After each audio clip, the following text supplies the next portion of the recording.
وراثت آپ کے حوالے چھوڑ گئے، ان تمام کے درجات کی بلندی کے لیے بآواز بلند صلوات۔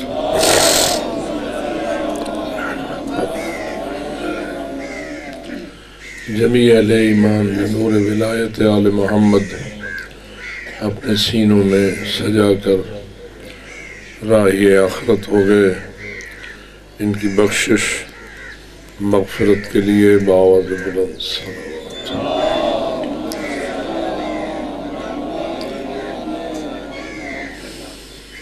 شہداء اسلام، شہداء کربلا اور شہداء ملت جن کی قربانیاں آج ہمارے قلوب کے نور ایمان سے منور ہونے کا وسیلہ بنی ہے، ان تمام کے احسانات کو سلام پیش کرنے کے لیے بآواز بلند صلوات۔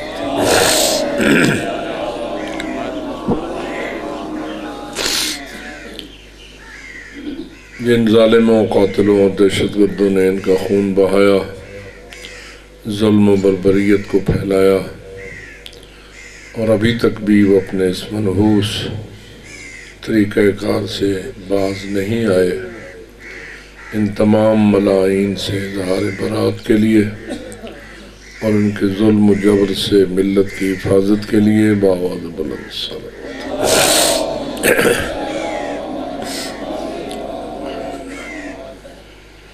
تعجیل فرج حضرت قائم آل محمد علیہ السلام کے لیے بآواز بلند صلوات۔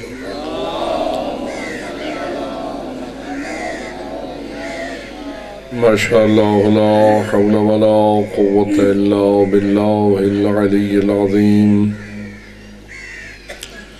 رب اشرح لی صدری ویسر لی امری واحلل عقدۃ من لسانی یفقہوا قولی۔ اعوذ باللہ من الشیطان اللعین الرجیم۔ بسم اللہ الرحمن الرحیم۔ الحمدللہ رب العالمین، والصلاة والسلام علی اشرف الانبیاء والمرسلین، سیدنا و نبینا و شفیع ذنوبنا و طبیب قلوبنا و مولانا ابی القاسم محمد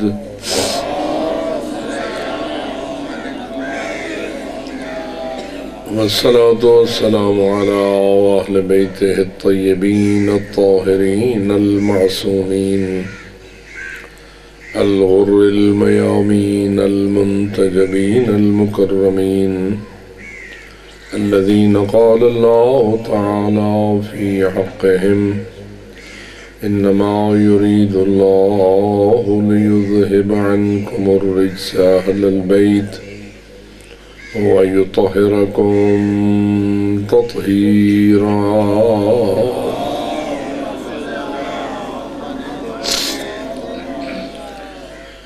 وَرَحْمَةُ اللَّهِ عَلَىٰ أَحْبَابِهِمْ وَأَصْحَابِهِمْ وَشِيعَتِهِمْ وَمَوَالِيهِمْ أَجْمَعِينَ، وَلَعْنَةُ اللَّهِ عَلَىٰ أَعْدَائِهِمْ وَقَاتِلِيهِمْ وَظَالِمِيهِمْ مَلْعُونِينَ من يوم ظلمهم إلى أبد الآبدين. أما بعد، فقال الله العظيم في كتابه الحكيم: بسم الله الرحمن الرحيم. إنا نحن نحيي الموتى ونكتب ما قدموا وآثارهم وَكُلَّ شَيْءٍ أَحْصَيْنَاهُ فِي إِمَامٍ مُبِينٍ صلوات۔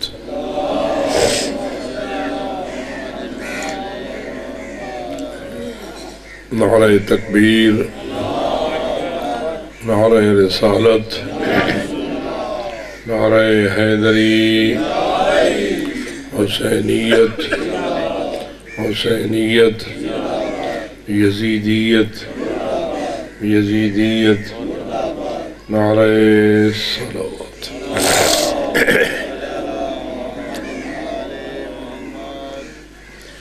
شکر ادا ہے اس اللہ رب العالمین کا جس نے ہمیں انسانی وجود عطا فرمایا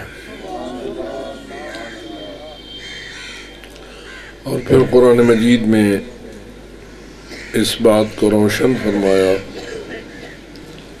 کہ لقد خلقنا الانسان فی احسن تقویم، بے شک ہم نے انسان کو سب سے بہترین تقویم میں خلق فرمایا ہے، جس کا ایک مفہوم یہی ہے کہ کسی بھی اور مخلوق کو اللہ نے اتنا احسن نہیں بنایا جتنا اس نے انسان کو احسن بنایا ہے۔ بے شک موجودات لاتعداد اقسام پر تقسیم ہے، جن میں کچھ موجودات دکھائی دیتی ہیں اور بہت ساری موجودات دکھائی دینے کے لائق نہیں ہیں۔ مثلا اس وقت ہم ایک دوسرے کو دیکھ رہے ہیں، میں آپ کو دیکھ رہا ہوں اور آپ مجھے دیکھ رہے ہیں، لیکن آپ ہی کے درمیان کچھ اور مخلوق موجود ہے جن پر آپ ایمان رکھتے ہیں اور انہیں ملائکہ کہا جاتا ہے۔ کیا خیال ہے، آپ کو یہ ایمان ہے کہ آپ ہی کے ساتھ ملائکہ بھی موجود ہیں تو صحیح، لیکن دکھائی نہیں دیتے۔ معلوم ہوا اللہ نے بہت ساری مخلوقات ایسی خلق کی ہیں جو ہیں لیکن ہمیں نظر نہیں آتی، ہم ان کے ماننے پر مجبور ہیں۔ کیوں مجبور ہیں؟ کہ ہم اس کو مانتے ہیں جس کی رسالت پر ہم ایمان رکھتے ہیں۔ یہ روزانہ جو آپ اذان و اقامت میں یا تشہد میں کہتے رہتے ہیں اشہد ان محمد رسول اللہ یا اشہد ان محمد عبدہ و رسولہ، یہ کوئی فقط ایک نام نہیں ہے جس کے اوپر آپ ایمان کا اظہار کرتے ہیں، بلکہ دراصل آپ یہ کہنا چاہتے ہیں کہ میں گواہی دیتا ہوں کہ جو کچھ محمد مصطفیٰ نے اللہ کی طرف سے فرمایا ہے وہ 100% حق ہے، اس میں کسی قسم کا کوئی شک نہیں ہے۔ اگر شک آیا تو ایمان گیا۔ شک اور ایمان کا آپس میں کوئی جوڑ نہیں ہے، ایمان یقین کا نام ہے اور شک اور یقین کا کوئی جوڑ، اس لیے کہہ رہا ہوں شک آیا تو یقین گیا۔ اب رسول اکرم صلی اللہ علیہ وآلہ وسلم نے ہمیں یہ ارشاد فرمایا نا کہ ہاں کرامن کاتبین بھی ہیں، ہر انسان کے ساتھ دو ایسے فرشتے موجود ہیں جو کرام بھی ہیں اور کاتب بھی ہیں۔ کرام جمع ہوتی ہے کریم کی، اور کریم کا معنی ہوتا ہے عزت یافتہ، باعزت۔ اب اللہ کہتا ہے میں نے تمہارے ساتھ 2 فرشتے ایسے لگا دیے ہیں جو میری بارگاہ میں بڑی عزت والے ہیں۔ اب واضح ہے کہ آپ ان کی عزت میں شک نہیں کر سکیں گے، اگرچہ کہ دوسرے اعتبار سے دیکھیے کہ وہ جاسوس ہے۔ پریشان تو نہیں ہو رہا؟ اللہ کی طرف سے ہمارے اوپر جاسوس ہے، بھئی مانا کہ ہم اچھا کریں تو بھی نوٹ کر لیتے ہیں، ہم برا کریں تو بھی نوٹ کر لیتے ہیں۔ اور جو CID ہوتی ہے وہ کیا کرتی ہے؟ جو کچھ ہو رہا ہوتا ہے اس کو نوٹ ہی تو کرتے ہیں، اور اگر ہمیں پتہ چل جائے کہ ہمارے درمیان فلانا بندہ CID کا بیٹھا ہے تو ہم اس کی عزت کریں گے یا اس سے نفرت کریں گے؟ لیکن اللہ نے جو جاسوس معین کیے ہیں فرماتا ہے وہ میری بارگاہ میں بڑی عزت و کرامت رکھنے والے ہیں، تاکہ ان کی لکھائی میں آپ شک نہ کر سکیں۔ جو کچھ وہ لکھیں کہیں یہ نہ اپنے ذہن میں خیال نہ ہے مت نہ کوئی سجی کبھی مار ونجے ہوئے کچھ تے لکھے کچھ نہیں۔ تو میں نے ایک ایسی مخلوق بھی خلق کر رکھی ہے جو تمہارے ساتھ رہتی ہے۔ یہاں میں آپ سے یہ پوچھوں گا، ہر ایک کے ساتھ ہوتے ہیں یا فقط مسلمانوں کے ساتھ ہوتے ہیں؟ یہ جو کرامن کاتبین دو فرشتے ہیں، ذرا تھوڑا سا اپنے ذہن پہ زور دے کے جواب ڈھونڈیے، وہ ہر انسان کے ساتھ ہوتے ہیں یا فقط مسلمان کے ساتھ ہوتے ہیں؟ چپ کر گیا، یعنی کھول کے بات کروں، اللہ نے کفار کے ساتھ بھی لگا رکھے ہیں۔ ابھی آپ قبلہ صاحب سے سن رہے تھے، مجوسی تھا مسلمان ہو گیا، تو کیا مسلمان ہونے کے بعد اس کے پاس وہ دو فرشتے آئے؟ جی ذہن کیا مانتا ہے؟ اس کا مطلب یہ ہے کہ اللہ نے ہر انسان کے ساتھ دو کرامن کاتبین معین کر رکھے۔ دوسری سوال سے آپ سے یہ ہے، فقط مردوں کے ساتھ ہوتے ہیں یا عورتوں کے ساتھ بھی ہوتے ہیں؟ ہر گئی میں سن۔ اب بتائیے وہ عورتوں سے پردہ نہیں کرتے یا عورتیں ان سے پردہ نہیں کرتی؟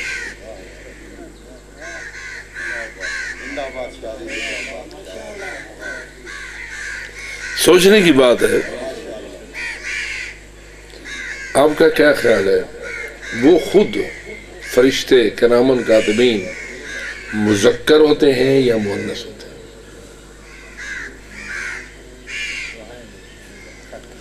میرا خیال ہے آج تو بات سوچے سو کچھ غور کرو گے کہ ان کو ہم کیا مانیں، وہ مرد ہوتے ہیں یا عورتیں ہوتی ہیں، مذکر ہوتے ہیں یا مؤنث ہوتے ہیں؟ تو جواب حقیقت تو یہ نہ مذکر ہوتے ہیں نہ مؤنث ہوتے ہیں، وہاں تذکیر و تانیث کا کوئی دخل عملی نہیں ہے۔ ملائکہ میں مذکر و مؤنث کا کوئی تصور نہیں۔ اگر مذکر و مؤنث کا کوئی تصور ہوتا تو پھر ان کی بھی کوئی شادی شدی کا تصور ہوتا، اور پھر سوچتے ہیں ہم حضرت جبرائیل کی بیگم کون ہے؟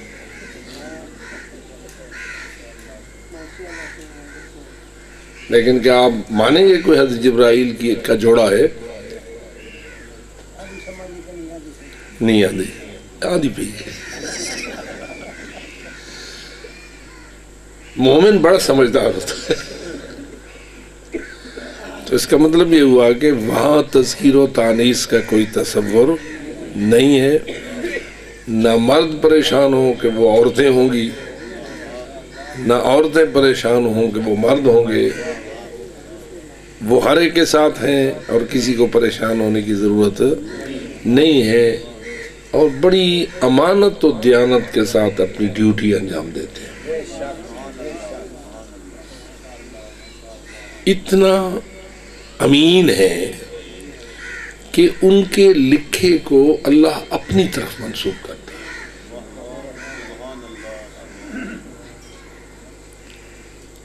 ابھی آپ نے اس آیت کریمہ کو سنا، پھر بھی اس پہ غور کریں۔ اِنَّا نَحْنُ نُحْيِي الْمَوْتَى وَنَكْتُبُ، ہم سارے مردوں کو دوبارہ زندہ کریں گے اور ہم لکھ لیتے ہیں۔ ہم سے مراد کون ہے؟ یعنی پہلے یہ بتائیے کہ مردوں کو زندگی دینے والا کون؟ مطلب کوئی بھی یہی ہوئے تے بھولے بدے ہو، یہ بھی آپ کے ایمان کا حصہ ہے، کیونکہ آپ کے مقررین نے بڑے بڑے نعرے لگائے ہوئے ہیں، کم از کم ہماری زندگی میں ہم نے بڑے بڑے باتیں سنی ہوئی ہیں۔ میں کہہ سکتا ہوں کہ 20-30 سال مسلسل ہمارے ممبروں پر کچھ لوگوں نے موت و حیات کا مالک معصومین کو قرار دیا ہے۔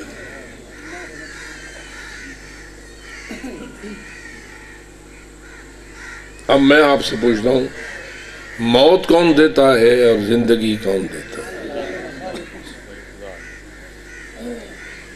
اللہ دیتا ہے، یہ ڈیوٹی اللہ نے کسی اور کے ذمہ لگا دی ہے۔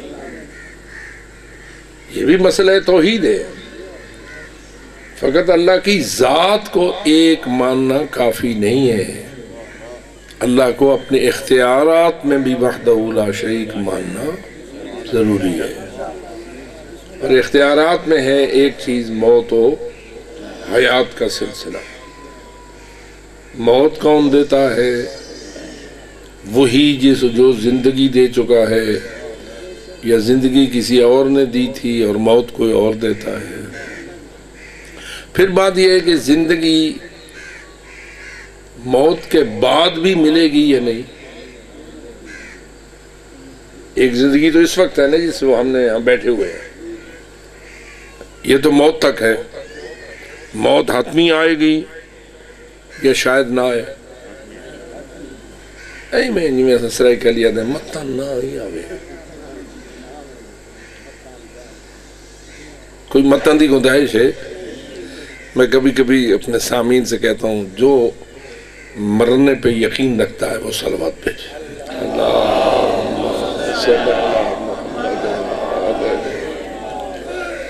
کتنی اچھی صلوات ہے یہ، آپ نے موت کے لیے صلوات پڑھ لی۔ اللہ اکبر، یا رسول اللہ، یا اللہم صلی اللہ علیہ وسلم۔ دراصل آپ نے اپنے ایمان کے اظہار کے لیے صلوات پڑھی کہ ہمارا ایمان ہے جو زندگی دینے والا ہے وہی موت دینے والا ہے، اور اس نے کیا موت دے کے معاملے کو ختم کر دینا ہے یا موت کے بعد بھی اس نے زندگی دینے کا وعدہ کر رکھا ہے؟ تو پھر میں یہی کہوں گا، جو موت کے بعد زندہ ہوگا وہ بھی صلوات پڑھے۔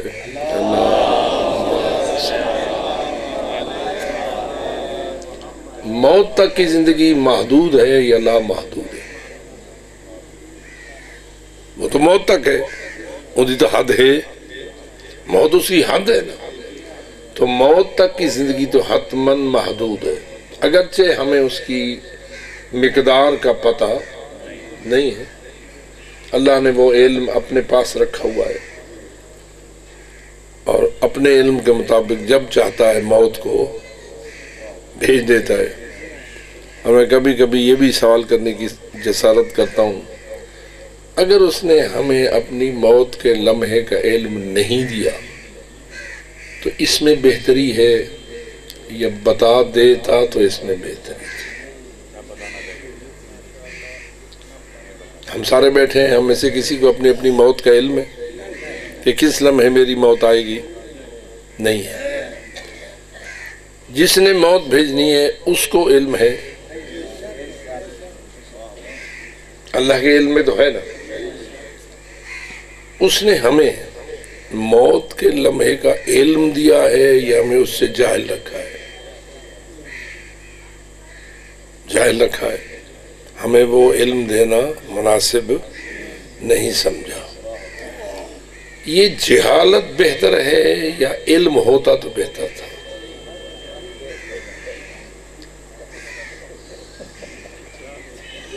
پتہ نہیں آپ اس جہالت کو کیسے بہتر کہہ رہے ہیں۔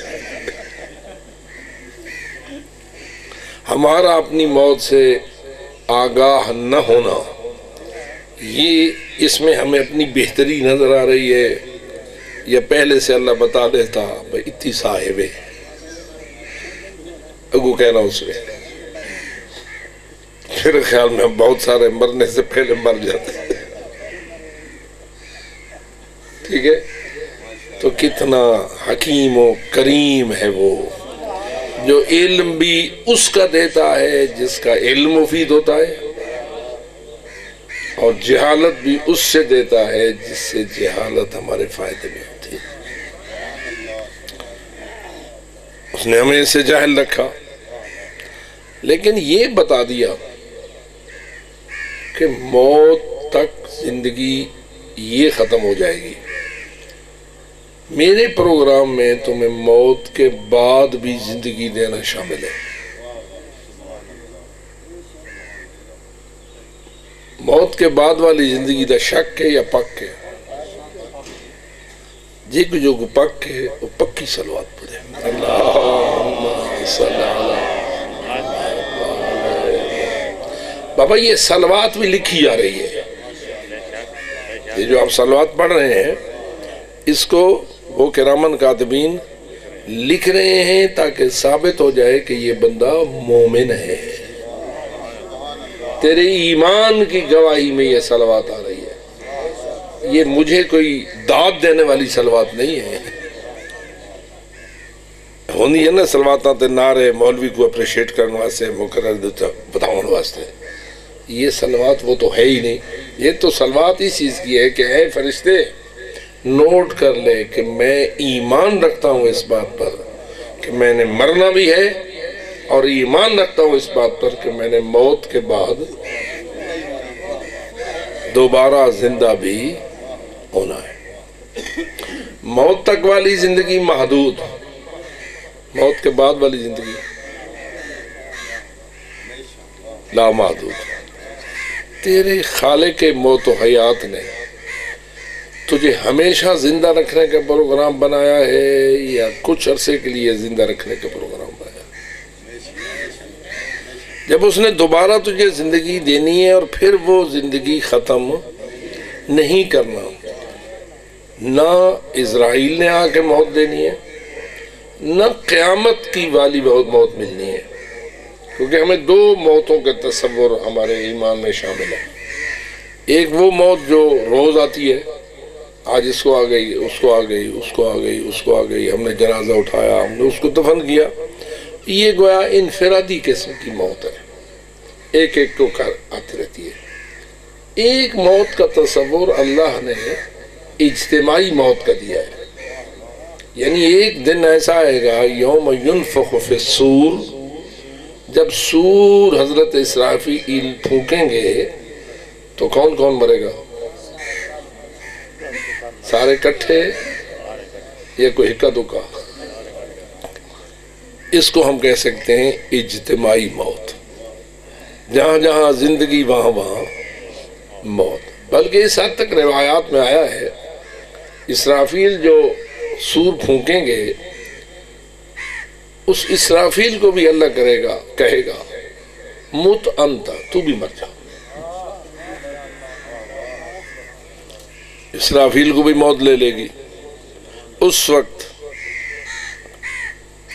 زبان حال سے آواز آئے گی لمن الملک اليوم،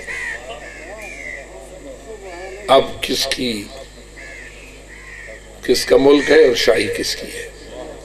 اور پھر وہ ماحول خود گویا کہہ رہا ہوگا للہ الواحد القہار، سوائے اللہ کے اور کوئی نہیں ہے، وہ واحد بھی ہے اور وہ قہار بھی ہے۔ یہ اجتماعی موت ہوگی۔ اس اجتماعی موت کے بعد دوبارہ زندگی ملے گی یا نہیں ملے گی؟ کس کس کو؟ نہیں فقط مسلمانوں، نافرمانوں کو بھی ملے گی۔ کیوں؟ فرما برداروں کو ملے گی، چلو وہ تو فرما بردار تھے، نافرمانوں کو ملے گی۔ اس کو اللہ فرماتا ہے مالک یوم الدین ہوں میں، میں نے تمہارے جزا و سزا کے لیے ایک دن معین کیا ہے، اور وہ جزا و سزا کا دن یوم الدین ہے، اور اس دن میں ہی مالک ہوں اور میرا کوئی شریک نہیں ہے۔ نئی زندگی دے کر ہر ایک کو کھڑا کر دوں گا، لیکن اس سے سمجھ آنے والی بات یہ ہے کہ اس زندگی کی نوعیت اور ہوگی، اس زندگی کی نوعیت اور ہے۔ وہ نتیجے کی زندگی، نتیجہ پانے کی زندگی ہوگی، یہ امتحان دینے کی زندگی ہے۔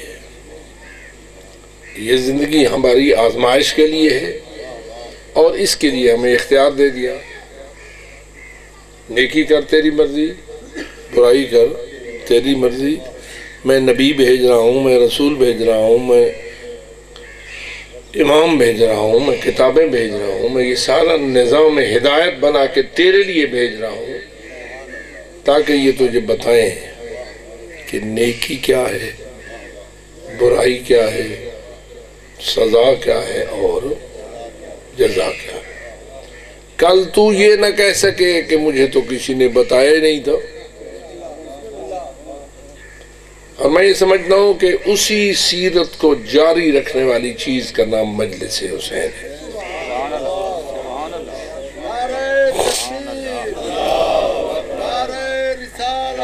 یا رسول اللہ،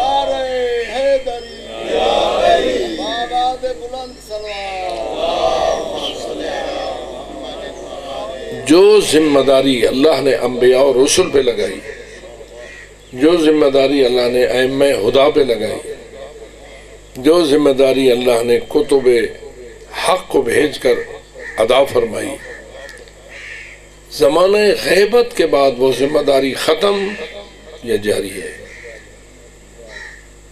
کوئی ہے جو اس ذمہ داری کو ادا کر رہا ہے، یا اب کوئی نہیں ہونا چاہیے ذمہ داری ادا کرنے والا؟ آپ کو اللہ نے نور عقل سے نوازا ہے، آپ کو اللہ نے نور فکر سے نوازا ہے، اور حدیثوں میں آیا ہے کہ التفکر افضل من عبادت 70 سنہ، فکر کو استعمال میں لانا 70 سال کی عبادت سے افضل عبادت ہے۔ فکر ایک نور کی بیٹری ہے جو اندھیروں میں آپ کو حق دکھاتی ہے۔ اب اگر آپ سے یہ سوال ہو رہا ہے کہ آیا یہ سلسلہ غیبت کے بعد بھی نیکی اور برائی دکھانے والا اور سمجھانے والا اور ذمہ داری یہ رسالت و نبوت و امامت ادا کرنے والا جاری رہنا چاہیے یا ختم ہو جانا چاہیے؟ یعنی جو کام نبی کرتے تھے وہ کام آگے ہونا چاہیے یا ختم ہو جانا چاہیے؟ بے شک کہ نبی یہ کام کرتے تھے وحی لے کر، لیکن اتنی وحی انہوں نے پہنچا دی ہے کہ اب انہی کے وحی کے سائے تلے وہ کام جاری رہ سکتا ہے۔ توجہ ہو رہی ہے میری بات کی طرف؟ اللہ نے وحی کی نبیوں پر، اللہ نے قرآن بھیجا اپنے رسول پر، اللہ نے اس سارے نظام اور پیغام کا وارث بنایا ائمہ ہدیٰ علیہ السلام کو، اور وہ سارا کچھ جو آیا، اگرچہ کہ امام علیہ السلام پردے غیبت میں تشریف لے گئے، لیکن کیا وہ پیغام پہنچنا چاہیے یا نہیں؟ اس لیے کہ نسلوں کا سلسلہ تو جاری ہے، انسانی نسل کا سلسلہ تو آگے جاری ہے۔ جو نئی نسل آئے گی ان کو کون پیغام دے گا؟ کیا نبی ہی جاری رہیں؟ کیا رسول ہی جاری رہیں؟ ائمہ ہی کا سلسلہ جاری رہے؟ یا جو کچھ نبیوں اور رسولوں اور ائمہ نے پہنچایا ہے اس کو کوئی پہنچانے والا بھی پہنچائے تو سلسلہ تو جاری ہے نا؟ اس لیے ہے العلماء ورثۃ الانبیاء۔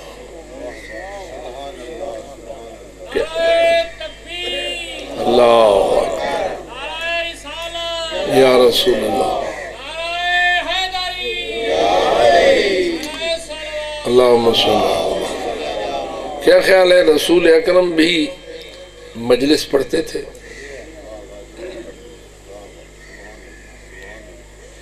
اگر مجلس نام ہے الہی پیغامات کو پہنچانا ایک انسانوں کی جماعت کے سامنے، تو وہ سلسلہ جاری ہے۔ پیغام اللہ کا ہے، بیان کرنے والا کچھ نبی سے کی وحی سے لے لیتا ہے، کچھ رسول سے لے لیتا ہے، کچھ امام سے لے لیتا ہے، اور ضروری نہیں ہے کہ امام خود آ کے بیان کرے۔ پیغام تو آ گیا نا، بلکہ میں تو اس حد تک یہ میں توجہ اس لیے دلا رہا ہوں کہ لوگ تقلید کی دشمنی پر مصر ہو گئے، پتہ نہیں ہوتی کیا ہے، تقلید دشمنی کر رہے ہیں۔ بھئی تقلید اور کچھ نہیں، اس پیغام کو سنو اور مانو جو اللہ نے ان ہستیوں کے وسیلے سے پہنچایا ہے۔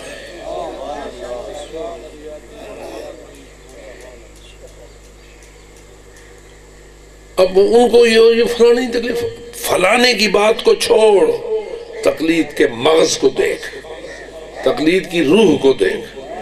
تقلید مدون کر کے اس پیغام کو جو اللہ نے، رسول نے، نبی نے، امام نے پہنچایا، اس کو اچھی طرح مدون کر کے سونا بڑھا کے تیرے سامنے پیش کرنے کا نام ہے۔ یہ علماء مجتہدین نہیں کرتے تو کون کرتے ہیں؟ اور تو اس کو سن، اس کو مان۔ تو اگر نہیں مانتا تو اس کا مطلب ہے تو رسول کو نہیں مانتا، تو امام کو نہیں مانتا، تو قرآن کو نہیں مانتا، تو حدیث کو نہیں مانتا۔ لیکن چونکہ آپ کے ممبر پر ایسے لوگ مختلف حربوں کے ساتھ گمراہی کو پھیلانے کے ذمہ دار ہو گئے، اور وہ لوگوں میں تقلید کی عداوت کا بیج کاشت کرتے رہتے ہیں۔ اور پھر مزیدار بات یہ ہے کہ خود مقلد ہوتے ہیں، تقلید کی مخالفت کرتے ہیں۔ جو کچھ کر رہے ہوتے ہیں وہ تقلید ہوتی ہے۔ کیا خیال ہے ایسا کوئی بندہ وضو کرتا ہے یا نہیں؟ تو آپ کے ممبر اگر تقلید کی بڑی سخت مخالفت کر رہے ہوتے ہیں، وہ وضو کرتے ہیں یا نہیں؟ کچھ تو ہے نا جو وضو کرتے ہیں، نماز پڑھتے ہیں۔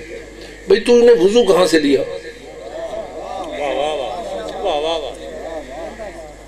تو انہیں نجاست و طہارت کے احکام کہاں سے لیے؟ تجھے کیسے پتہ چلا کہ خون لگ جائے تو اس کو پاک کرنے کا طریقہ کیا ہے؟ پیشاب لگ جائے تو پاک کرنے کا طریقہ کیا ہے؟ کیا آپ دودھ سے پاک ہوتا ہے یا پانی سے؟ کپڑے کو جو خون لگ بجے یہ چھٹک خون دی پہ بجے تو میں وہ دودھ نال پاک کروں، کیا خیال ہے وہ پاک ہو جائے گا؟ حالانکہ دودھ پانی سے بدرجہ مہنگا ہوتا ہے۔ دودھ کا کلو کتنے کا ملتا ہے اور پانی کا کلو؟ دودھ تو بھینس سے ملتا ہے، پانی تو آپ کے گھر کے نلکے سے بھی آ جاتا ہے۔ لیکن دودھ ہونے کے باوجود تیرے خون کی نجاست کو پاک کرنے کے لائق نہیں، پانی لائق ہے۔ یہ تجھے کس نے بتایا کہ دودھ اس لائق نہیں اور پانی اس لائق ہے؟ یہ جس نے بتایا تو اسی کی تقلید کر رہا ہے۔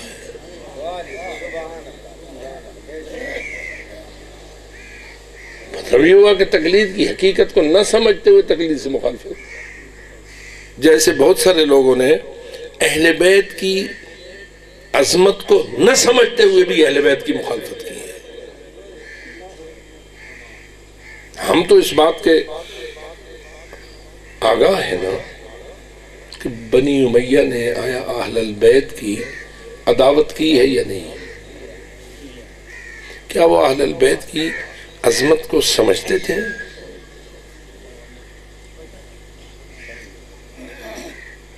اقتدار کی لالچ میں، کرسیوں کی لالچ میں اہل بیت کی مخالفت، ایسا ہوتا ہے بس اوقات بندہ کسی اور نقطے کو سامنے رکھتے ہوئے دشمن بن جاتا ہے اور حقیقت شناس نہیں ہوتا۔ تو اس لیے میرے عزیز دوستو، پروگرام غیبت کے زمانے میں وہ کام جو نبی نے کیا تھا وہ کام چلتے رہنا چاہیے یا نہیں؟ رسول نے جو فریضہ انجام دیا تھا وہ کام ہونا چاہیے یا نہیں؟ ائمہ نے جو دین بچایا تھا وہ دین کا بیان جاری رہنا چاہیے یا نہیں؟ کون جاری رکھے؟ اس ذمہ داری کو کون ادا کرے؟ تو جواب یہ وہی ادا کرے گا جو اس چیز کو جانتا ہوگا، اس پیغام کو جانتا ہوگا، اس نظام کو جانتا ہوگا، اس حلال کو جانتا ہوگا، اس حرام کو جانتا ہوگا، اس نجس کو جانتا ہوگا، اس پاک کو جانتا ہوگا۔ ورنہ تو گڑبڑ شڑ ہو جائے گی، ہر کوئی اپنی مرضیوں پہ عمل کرے گا۔ ایک بندہ کہے گا کہ دودھ سے خون پاک ہو سکتا ہے، بھائی واہ پانی نہ تھی سکتے، کھیر نال کیوں نہیں تھی سکتا؟ میں کہوں گا جاؤ حضرت ابو حنیفہ والے راستے پہ چلو، وہ قیاس فرمایا کرتے تھے۔ ایک مرتبہ حضرت امام جعفر صادق علیہ السلام نے لوگوں کے امام اعظم کا داخلہ اپنے پاس بند کر دیا، تو اس امام اعظم نے، وہ تو آپ سنتے ہیں نا کہ شاگرد تھا، امام اعظم امام جعفر صادق کا شاگرد تھا، تو حضرت نے اس کا داخلہ اپنے پاس بند کر دیا، نہیں ملنا چاہتے تھے۔ اب وہ سوچا اس نے میں کیسے ملوں، تو ان کے مومنوں کی ایک جماعت ملنے کے لیے آئی، تو ان کے اندر داخل ہو کر امام کے پاس پہنچ گیا اور وہاں بیٹھ کر ان مومنوں کا گلہ کرنے لگا۔ وہ جو جن مومنوں کے اندر آیا تھا امام سے کہنے لگا اے مومن این تے اے مومن اون تے اے مومن این۔ جب گلہ کرنے لگا اور یہ کہنے لگا کہ یہ آپ کی بات مانتے نہیں، اس طرح نہیں کرتے جس طرح آپ فرماتے ہیں، غلطیاں تو بہرحال مومنوں میں ہوتی ہیں، ہمیں اس کو معصوم تو نہیں ہوتے، کوئی بات غلطی بھی ہو سکتی ہے۔ اب اس نے جب یہ اس قسم کی نکتہ چینی شروع کی تو امام علیہ السلام نے فرمایا تو بھی تو میری بات نہیں مانتا،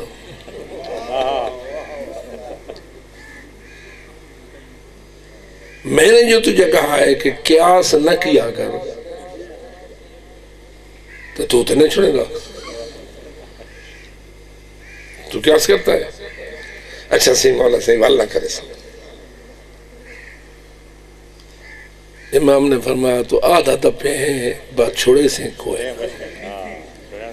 اب بتائیے آج تک قیاس اس کی فکر میں ہو رہا ہے یا نہیں ہو رہا؟ یہ قیاس ہے کہ انسان کہے پانی سے اگر نجس چیز پاک ہو سکتی ہے تو دودھ سے کیوں نہیں ہو سکتی، جبکہ دودھ افضل ہے پانی سے۔ جیسے دودھ پانی کو افضل ہے، جی افضل ہے یا نہیں؟ درجہ دودھ کا پانی سے اونچا ہے یا نہیں؟ لیکن کیا دودھ نجاست کو پاک کر سکتا ہے؟ لیکن اگر قیاس کیا جائے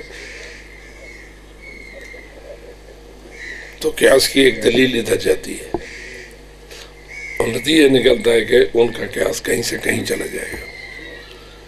تو اس لیے انسان کو پابندی کرنی پڑتی ہے ان بیانات کی جو اللہ نے نبی، رسول اور امام کے توسط سے ہم تک پہنچائے ہیں،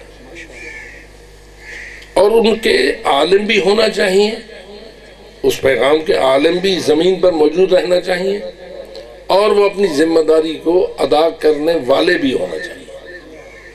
فقط یہ نہیں ہے وہ گوڑیں کو ہاتھ لوامن تو اپنا آرام کر کے بہ بن جائیں، پہنچائیں، امر بالمعروف کریں، نہی عن المنکر کریں، حلال و حرام کا بیان کریں، واجب و مکروہ سمجھائیں، تاکہ کل اللہ کی درگاہ میں سرخرو ہو کے کہیں یا اللہ ہم نے تو اپنی ذمہ داری نبھائی تھی۔ اگر کسی نے مانی تو سبحان اللہ، اگر نہیں مانی تو ان کا حساب تو خود لے، ہم نے اپنی ذمہ داری کو نبھایا تھا. لیکن مشکل کیا ہے؟ مشکل ہمارے معاشرے میں یہ ہے کہ پیغام پہنچانے والے پہنچاتے ہیں، احکام الہی کو قرآن و حدیث اور علماء حق سے لے کر آپ تک پہنچایا جاتا ہے، لیکن آپ کا جو رواج ہے وہ میرے خیال میں شریعت پر غالب ہے. پتہ نہیں میری بات کو آپ وزن کر رہے ہیں یا نہیں. رواجات معاشرے میں رائج ہیں یا نہیں؟ کچھ باتیں رائج ہیں. رواج ہی تھی، رواج ہی، جس کو آپ کی سرائکی میں وپار بھی کہا جاتا ہے. آؤ بھئی فیصلہ کرے سوں وپار کیا دیں. وہ دو چار پنچایت والے مل کے بیٹھ جاتے ہیں اور پھر کہتے ہیں جی وپار تھے گالا دے. اور وپار کہاں ہوتا ہے؟ رواج میں ہوتا ہے. جو نظام رائج ہے لوگوں میں، رواج پا چکا ہوا ہے، وہ رواج ہے. اب دو صورتیں، یا وہ شریعت کے مطابق ہوگا رواج یا شریعت کے خلاف ہوگا. کیا خیال ہے؟ رواج ہمیشہ شریعت کے مطابق ہوتا ہے یا رواج شریعت کے خلاف بھی ہوتا ہے؟ شادیاں، نکاح، طلاق، لین دین، خرید فروخت، کھانا پینا، اٹھنا بیٹھنا، دیکھنا چلنا، ان میں رواجات ہیں. مثلا آپ کی جو شادی ہوتی ہے وہ ایک رواجات کا مجموعہ ہوتی ہے یا نہیں؟ ابتدا سے لے کے انتہا تک ایک رواجات کا مجموعہ ہوتا ہے، اور ان رواجات کی اکثر امین خواتین ہوتی ہیں. لوگ کیا اکثر نہیں کرو، ہر کہیں کی تھا ایسے ہی میں کرو. مثلا میں آپ سے ایک مسئلہ پوچھتا ہوں، ناراض تو نہیں ہوئے؟ یہ بتائیے کہ سرخ جوڑا دلہن کا واجب ہے، مستحب ہے، مباح ہے؟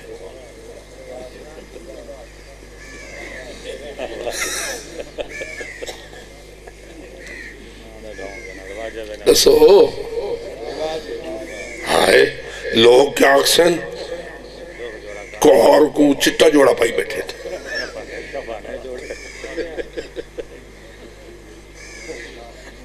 رواج تو اس کو برداشت نہیں کرے گا، اور شریعت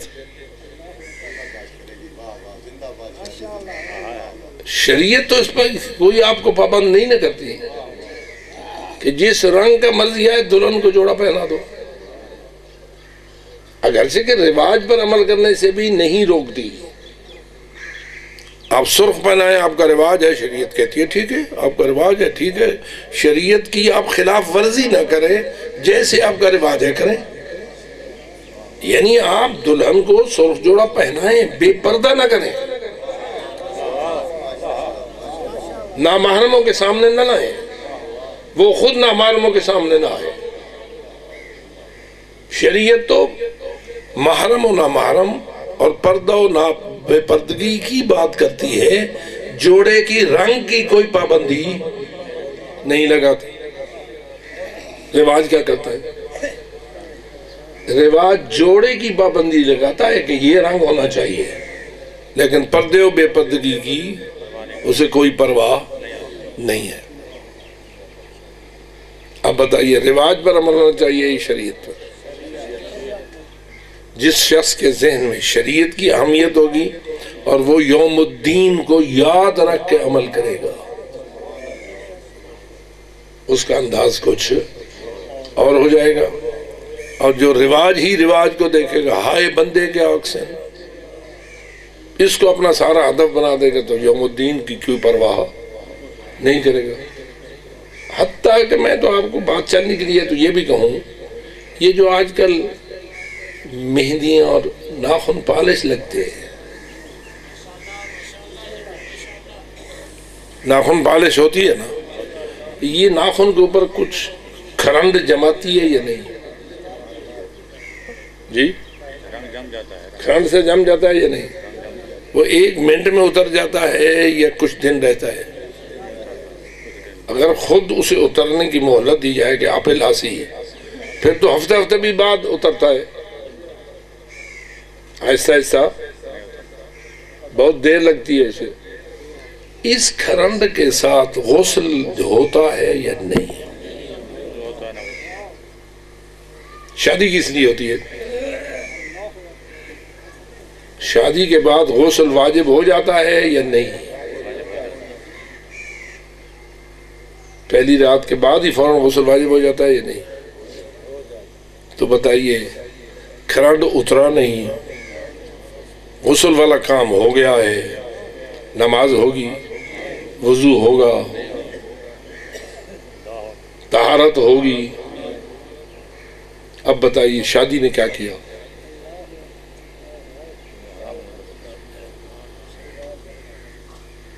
کیونکہ ہم شریعت کی پرواہ نہیں کرتے، ہم رواج کی پرواہ کرتے ہیں، تو نتیجہ نکلا کہ جوڑا پتہ نہیں کتنے دن تک بے نماز رہتا ہے، نہ فقط بے نماز، بے وضو رہتا ہے۔ بے وضو تو وضو پاک نہیں ہوتا۔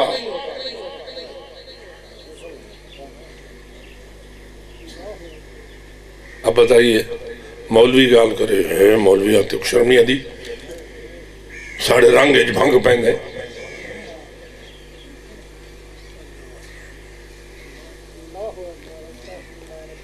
یہی وہ مقام ہے جہاں امیر المومنین فرماتے ہیں میراثیں چیخ رہی ہیں،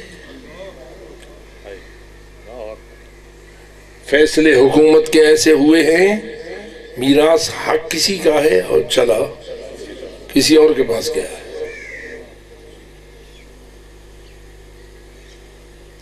کیا وہ فقط پرانے زمانے میں ہوتا تھا یا آج کل بھی ہوتا ہے؟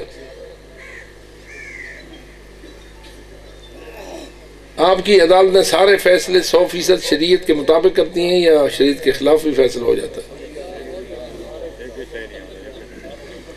اور فیصلے کرانے میں وکلاء کا بھی کردار ہوتا ہے یا نہیں ہوتا ہے؟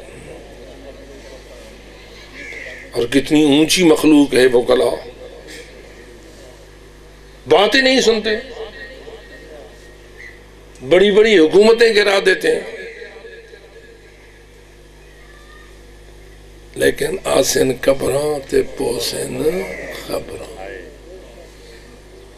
کہ تم نے اپنی ساری توانائی پوری زندگی کی کس قانون کو زندہ رکھنے کے لیے خرچ کی؟ جو قانون شریعت کی پرواہ نہیں کرتا تھا۔ بتائیے آج کل وکلاء زیادہ طاقتور ہیں یا علماء؟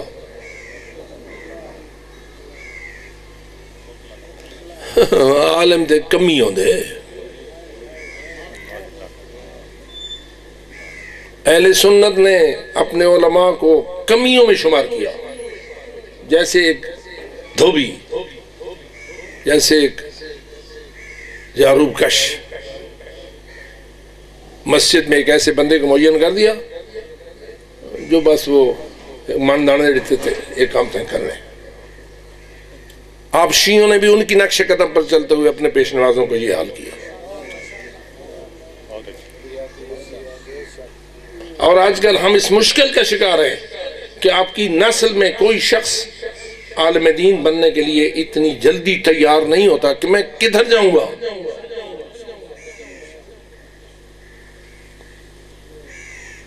اگر میں ان کو دین سکھاؤں گا تو میری تو روٹی نہیں چلے گی، میرے بچے بھوکے مریں گے۔ ہمیں پتہ ہے نا کہ ہم آخر مدارس والے ہیں، کہ طلبہ ہم سے پوچھتے ہیں کہ ہم جب آپ کے پاس 6-7 سال 8 سال پڑھ چکے ہیں تو ہم کدھر جائیں؟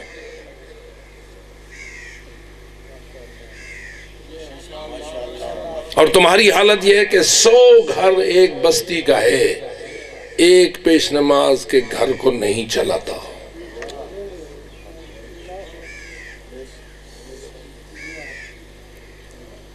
پھر وہی 5 روپے 10 روپے 15 روپے چندہ اس کو مل جاتا ہے، بس یہی کچھ کہ اس کی کوتلا یمود بھی نہیں چلتی۔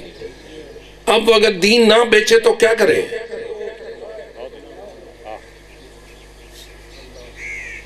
اور یہ درد کس کے سامنے بیان کیا جائے؟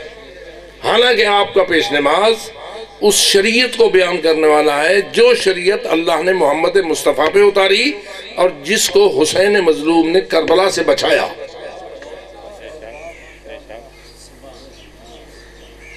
کربلا کا ذکر کرنے پر تو تم کروڑوں روپے خرچ کرتے ہو، لیکن کربلا کے مسائل کو بیان کرنے والے کے لیے تمہارے پاس روزی بھی نہیں ہے۔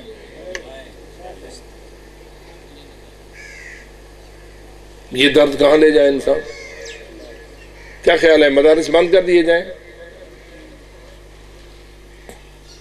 تعلیم حلال و حرام کا سلسلہ بند کر دیا جائے؟ نتیجہ یہ ہے کہ لوگ بھاگ کر قم چلے جاتے ہیں اور ایران چلے جاتے ہیں اور پھر وہاں سے واپس آنا ہی پسند نہیں کرتے۔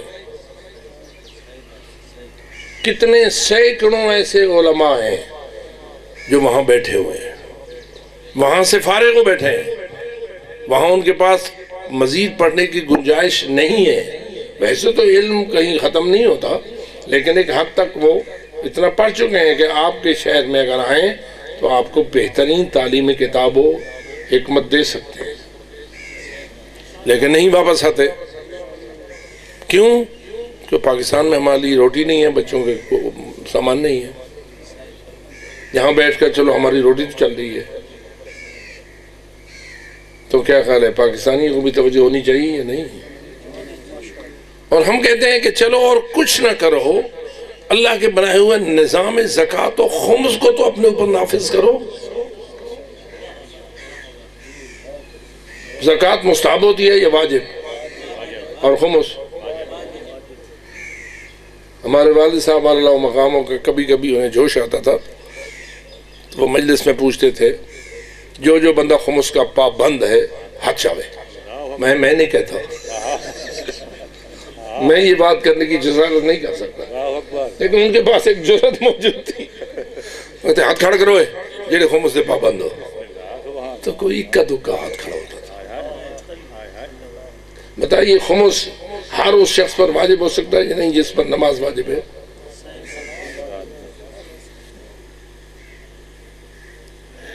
بھائی اور کچھ نہ صحیح 5 روپے بھی اگر آپ کی بچت ہے تو 1 روپے تو آپ پر واجب ہے۔ اس وقت آپ خمس سے بچ جائیں گے جب آپ کے 5 روپے تک بھی آپ کی بچت نہیں ہوگی۔ قبلہ صاحب فرمایا کرتے تھے کہ میں جب شیعہ میں نہیں گیا تو پہلی مرتبہ مجھے ایک شخص نے 1 روپیہ خمس کا دیا، اور وہ بھی وہ شخص تھا جو ان لوگوں کا پرانا پیش نماز تھا۔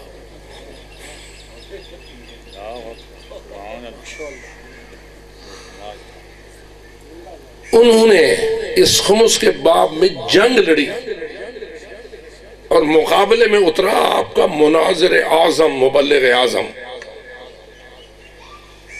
جو پاکستان کے اول نمبر کا مناظر بھی تھا اور خطیب بھی تھا۔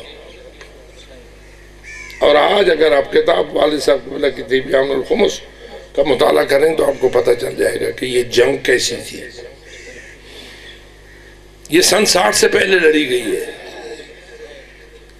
اور اس کے نتیجے میں قبلہ صاحب نے یہ بیان الخمس کتاب جو ہے لکھی ہے۔ یہ اس زمانے کی بات ہے جس کی میں کہہ رہا ہوں 1 روپیہ خمس۔ اب بتائیے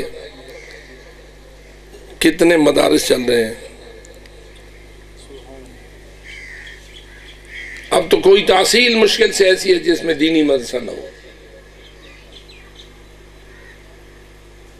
اور آپ کا طریقہ کار یہ ہے کہ ٹھیک ہے مدارس آپ کے بچوں کو کھانا بھی کھلائیں گے، علم بھی دیں گے۔ کوئی اور ہائی سکول ہو، کالج ہو، یونیورسٹی ہو، اس میں آپ فیس بھی دیں گے، کھانا بھی اپنے گھر سے کھائیں گے، اور وہاں پڑھائی کے بھی پیسے دیں گے۔ خرچہ اپنے اوپر ڈالیں گے، تعلیم کا پیسہ ادا کریں گے، بلڈنگیں حکومت بنا کر دے گی یا کوئی ادارہ بنا کر دے گا، اور اس طرح علوم سرکاری چلیں گے۔ لیکن دینی علوم کا سلسلہ کیسا ہے؟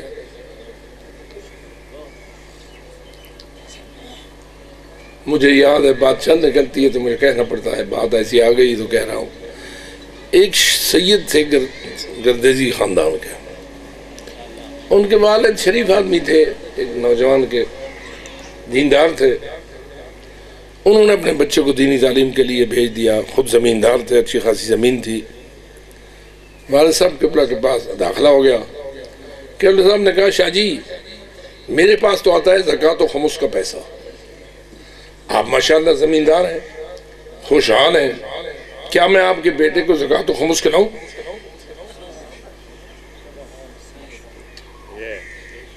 اب وہ تو آخر زمیندار تھے، کیسے کہہ سکتے تھے کہ میرا بچہ غریب ہے اور زکوٰۃ کا مستحق ہے، یا میرا بیٹا سید غریب ہے اور وہ خمس کا مستحق ہے؟ کہا نہیں جی نہیں۔ تو قبلہ نے فرمایا تعلیم تو میرے پاس مفت ہے، کھانا تعلیم تو ہم دیتے ہیں، کوئی فیس نہیں تعلیم کی، لیکن جہاں تک کھانا کھانے کا تعلق ہے وہ آپ خوشحال ہیں الحمدللہ، اللہ نے آپ کو سب کچھ دیا ہے، تو اپنے بیٹے کی روٹی کا انتظام تو کرو، روٹی تم اپنے بیٹے کے دو، علم ہم دیں گے۔ ان کو بات سمجھ آ گئی، کہا ٹھیک ہے میں اتنے 100 روپے ماہانہ کچن کے پیسے دوں گا اپنے بیٹے کے حق میں، اور آپ کے کچن سے وہ بچہ کھائے گا۔ چلو ٹھیک ہے جی آپ پیسے دو، پیسے آنے لگے، بچہ صاحب طالب علم بن گئے، 2-3 سال تو یہ سلسلہ چلا، بعد کو ہولے ڈھیلے تھی گئے۔ جب معاملہ ڈھیلا ہوا اب واضح ہے کہ معاملہ کچھ ایسا ہو گیا، قبلہ صاحب نے بلایا اس طالب علم سید کو، بھئی اب صورتحال یہ ہے کہ اب میرے پاس تو ہے زکوٰۃ و خمس کا پیسہ، کچن چلتا ہے اس سے، آپ کا باپ دیتا تھا، اب وہ ڈھیلا ہو رہا ہے، اب فیصلہ کرو پڑھنا ہے یا نہیں پڑھنا۔ اور میں تو نہیں کہہ سکتا کہ اب تیری پڑھائی ختم، دینی تعلیم ختم، دینی تعلیم تو تجھے دینا ملنا چاہیے، ہاں اب کیا ہو، کھانے کا پیسہ آتا نہیں، تیرا مسئلہ کیسے حل ہو؟ آخر مسئلہ اس میں آ گیا کہ تو ایک امیر باپ کا اس لیے غریب بیٹا ہے کہ تو دین پڑھتا ہے، پتہ نہیں میرا لفظ آپ نے سمجھا یا نہیں، ایک امیر باپ کا غریب بیٹا ہے، غریب کیوں ہے کہ تو کالج میں نہیں گیا، تو یونیورسٹی میں جاتا تو تیرے ساری فیسیں ادا ہوتی، اب تو دینی مدرسے میں تجھے روٹی نہیں مل رہی اپنے باپ کے گھر سے، بس تو غریب ہے،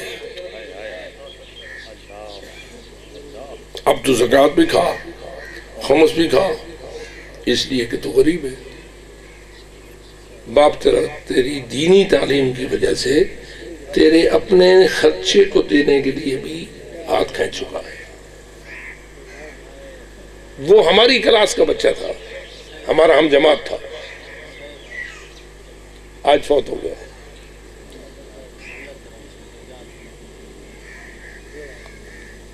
سمجھ آئیے بات، کس طرح آپ کے رسول کا دین آپ تک پہنچ رہا ہے۔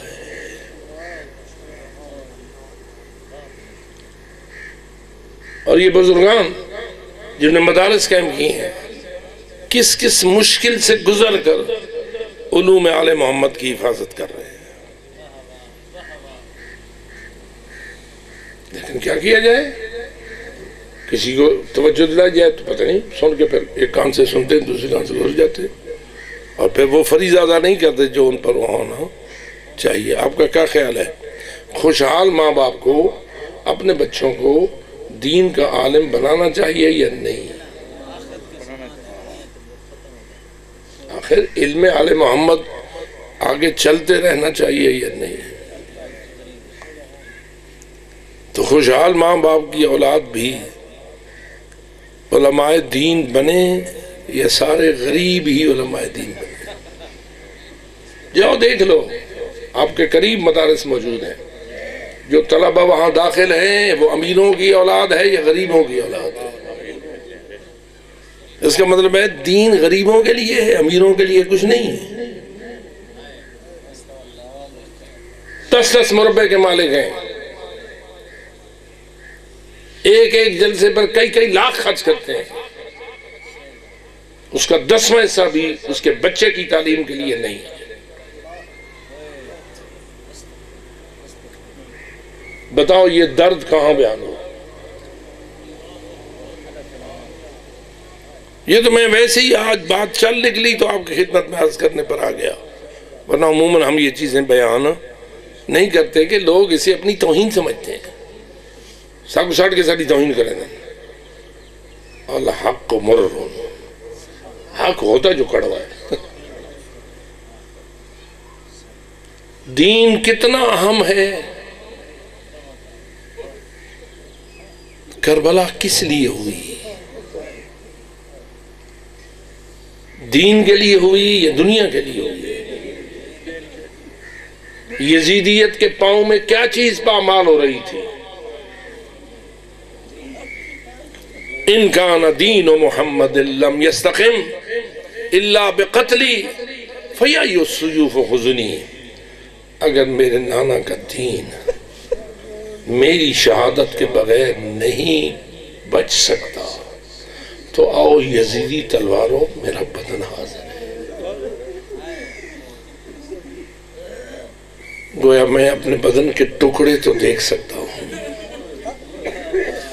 میں اپنے نانے کے دین کے ٹکڑے برداشت نہیں کر سکتا۔ یہ وہ عزم تھا جو حسینیت بن گیا۔ اور جیسے آپ نے یہ جملہ سنا اور مجھے بھی بالکل صحیح لگتا ہے کہ علی اکبر کی جوانی سے اتنی محبت نہ تھی جتنی بیویوں کے پردے سے محبت ہے۔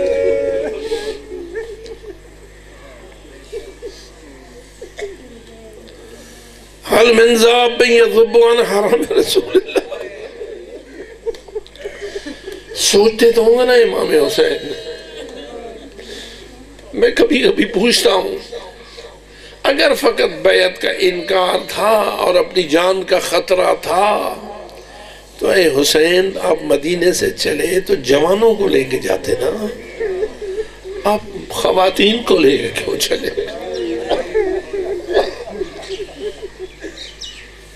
جب سفر کیا مدینہ چھوڑا تو زیادہ اہمیت بیویوں کی تھی، یہ زیادہ اہمیت جوانوں کی تھی۔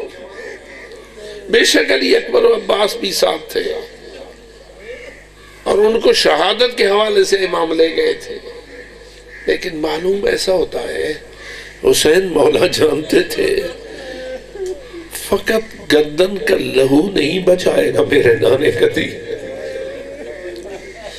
فقط شہادتوں سے نانے کا دین نہیں بچ سکے گا، دین کی بقا کی تکمیل کے لیے کچھ اور قربانیاں بھی چاہیے۔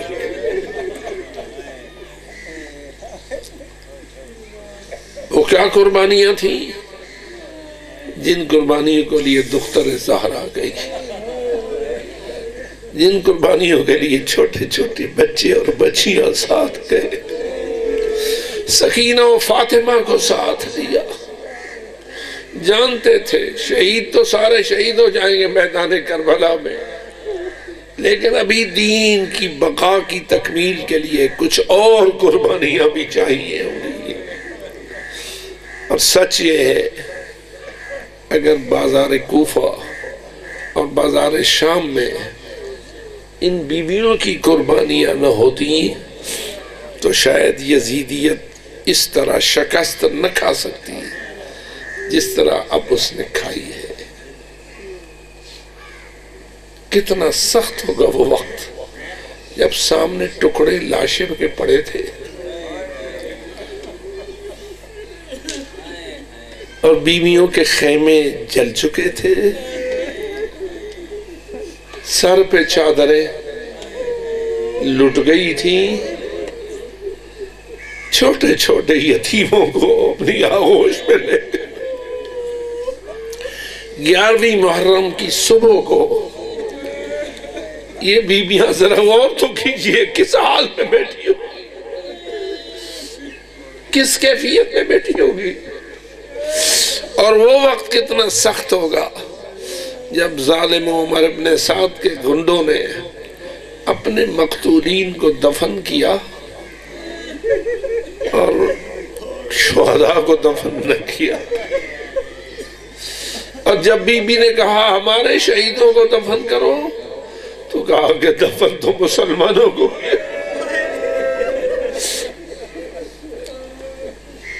بلاخر بیویوں نے یہ سوچا اچھا یہ اپنے نجس لاشیں دفن کر کے چلے جائیں گے، ہمیں چھوڑ دیں گے، پھر ہم خود اپنے شہیدوں کو دفن کریں گے۔ لیکن وہ وقت سخت ترین آیا جب ان بدماشوں نے اپنے لاشیں دفن کرنے کے بعد رسیاں اٹھائیں، لاغر اونٹ لیے اور وہاں آئے جہاں بیویاں اپنے بچوں کو لے کے بیٹھی ہوئی تھی، اور ان بیویوں کو قید کا پروگرام بنایا۔ اور جب بی بی نے دیکھا یہ تو لاشوں کو دفن کرنے کی بجائے اور ہمیں چھوڑ دینے کی بجائے، ابھی آپ سن رہے تھے نا کہ بیویاں سوچ رہی تھی کیا یہ ظالم ہمیں قید کرے گی یا ہمیں اسیر بنائے گا۔ آ گیا وہ مرحلہ جب انہوں نے انہیں قید بنانے کا پروگرام بنایا۔ اس وقت بی بی دختر زہرا نے کہا اے عمر ابن سعد تجھے حیا نہیں آتی، نحن بدائع رسول اللہ، ہم تو اللہ کے رسول کی امانتیں ہیں۔ لیکن ان کے دلوں میں کوئی درد نہ تھا، بے رحم درندے۔ اب بتا کیا حال ہوا گا جب رسیوں میں گرفتار کیا گیا اور بیویوں کو اونٹوں پہ چڑھایا گیا، اور پھر اس سے سخت مرحلہ وہ آیا جب انہیں مقتل سے گزارا گیا۔ مقتل کا حال تو آپ کے علم میں ہے، پامال لاشیں، سر بریدہ جنازے، اب گردن سے کٹ جائے سر بریدہ لاش ٹکڑے ٹکڑے شدہ پڑی ہوئی ہو، اور بہن قید ہو کے لائی گئی ہو، بیٹیاں قید ہو کے لائی گئی ہو۔ بتا اس وقت جگر پھٹ نہ جائے۔ انت ابن اخی، کیا تو میرے بھائی کا، تو میرا بھائی ہے، تو میرے باپ کا بیٹا ہے، تو میری ماں کا جایا ہے۔ بالآخر آپ نے دیکھا کہ بیویوں کو وہاں رونے کی بھی اتنی اجازت نہ ملی۔ اور شمر ابن ذوالجوشن کے متعلق منقول ہے، زجر ابن قیس کے متعلق روایات میں ہے، ان کے ہاتھوں میں تازیانے تھے اور یہ بیویوں کو تازیانے مار کر لاشوں سے اٹھاتے تھے اور کہتے تھے ہمارے پاس وقت نہیں ہے، ہم نے بہت جلد تمہیں ابن زیاد کے دارالامارہ میں پیش کرنا ہے۔ خدا جانے وہ کتنا سخت لمحہ تھا جب بیویاں دوبارہ اونٹوں پہ سوار کر دی گئیں اور مڑ مڑ کے لاشوں کو دیکھتی تھی۔ لاشیں دھوپ پہ تھے اور بیویاں جوں لمحہ گزرتا تھا لاشیں آنکھوں سے دور ہوتے جاتے تھے۔ بالآخر وہ منظر آیا کہ لاشیں آنکھوں سے گم ہو گئے اور بیویوں کو کوفہ کی طرف لے جایا گیا۔ بس آخری جملہ ان گلیوں سے گزارا گیا جن کے اونٹوں پہ بیویاں بندھی ہوئی تھیں اور ان کے چھتوں پہ خواتین چڑھی ہوئی تھیں، کوفے کی خواتین۔ آپ ذرا منظر تو ذہن میں بنائیے، یہی کوفہ تھا نا جس میں رسول کی بیٹی بادشاہ کی بیٹی بن کے رہ چکی تھی، امیر کوفہ کی بیٹی بن کے رہ چکی تھی۔ آج وہی بیویاں جو بیوی کے چہرے کو دیکھنے کو ترستی تھی اونٹوں کی چھتوں پہ دیکھ رہی ہیں اور بیویاں اپنے اونٹوں کی چھتوں پہ گرفتار ہیں اور وہ اپنے کوٹھوں کی چھتوں پہ چڑھی ہوئی ہے۔ ایک بی بی پوچھتی ہے من ایل اسارا انتنا، بیویوں بتاؤ تم کس خاندان کی قیدی ہو؟ آپ خود ہی سوچیں، ایک خاتون قیدی ہو اور اس سے پوچھا جائے تیرا خاندان کا، تیرے ماں باپ کون ہے؟ واضح ہے کسی شریف زادی کا اپنے خاندان کا نام اس حال میں بتانا کتنا مشکل ہوتا ہے، لیکن میں یہ سمجھتا ہوں بی بی نے بتایا۔ کیوں بتایا؟ تم تک نانے کے دین کو پہنچانے کے لیے بتایا۔ کیا بتایا؟ نحن اسارا اہل البیت، ہمارا خاندان وہ ہے جسے قرآن نے اہل البیت کے نام سے یاد کیا ہے، جس میں قرآن فرماتا ہے انما یرید اللہ لیذھب عنکم الرجس اہل البیت ویطہرکم تطہیرا۔ اب آپ اندازہ کرو، اہل البیت کجا؟ ابن زیاد کا دربار کجا؟ کوفے کا بازار کجا؟ اور دختران زہرا کجا؟ وہ وقت کتنا سخت ہوگا جب ابن زیاد تخت پہ تھا، سونے کے تاج میں تھا، ریشم کے لباس میں تھا، بندروں کو سلجھایا ہوا تھا، ادھر بندر سے اشکیلیاں کرتا تھا، ادھر مظلوم کے کٹے ہوئے سر کی توہین کرتا تھا، اور سامنے کھڑی تھی رسول کی بیٹیاں اور پوچھ رہا تھا من ھذہ من وراء الاماء، یہ کنیزوں کے پیچھے چھپنے والی کون ہے؟ اور ایک کنیز بالآخر بعد از اصرار یہ جواب دیتی ہے ھذہ زینب بنت فاطمہ بنت رسول اللہ۔ بھرا ہوا دربار، قاتلوں کا جھمگھٹا، انعام کے حریصوں کا اکٹھ، درمیان میں کھڑی ہیں رسیوں میں بندھی ہوئی رسول زادیاں، زہرا جائیاں، اور ایک کنیز کہہ رہی ہے ھذہ زینب بنت فاطمہ بنت رسول اللہ۔ کیا خیال ہے جگر پھٹ نہ جائے؟ لیکن چونکہ صبر کا پہاڑ تھی، صابرہ بی بی تھی، رسول کا بیٹا، اسی لیے ساتھ لے گیا تھا کہ میری بہنیں اور بیٹیاں صبر و استقامت کا پہاڑ بن کر یزیدیت کو شکست دیں گی۔